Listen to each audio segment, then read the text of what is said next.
and this is Everyone Can Grill. Today, on the Spirit, Luke's gonna cook hot dogs for us. So stick around, it'll be worth watching. All right, we got Luke here, and we're gonna knock out some hot dogs. So since I got the grill preheated and I kind of cleaned off a little bit, I'm gonna put these on so he doesn't burn himself. But then he's gonna be the man with the plan.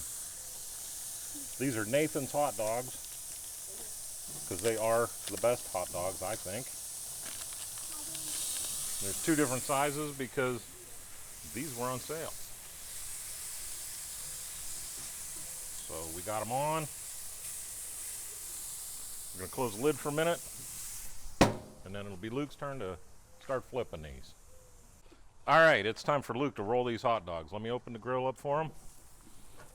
Come on up there, Luke, and give him a push. All right, awesome.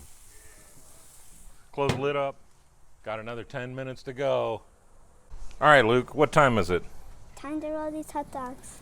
Okay, go ahead. Give him a good push. There you go. You want some help? Sure. You ready? We'll do these. There we go. All right. All right, let's close it up and let them cook.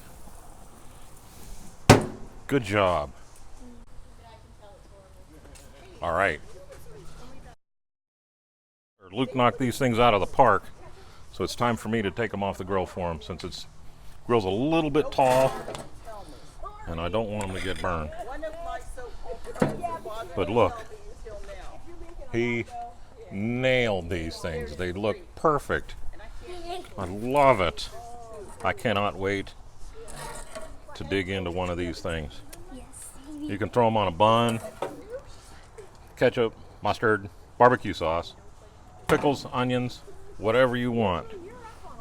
Just make yourself some hot dogs. Get the kids out and get them to grilling, because there's nothing better than 3 generations of grillers. Again, I'm Mark, and this is Everyone Can Grill.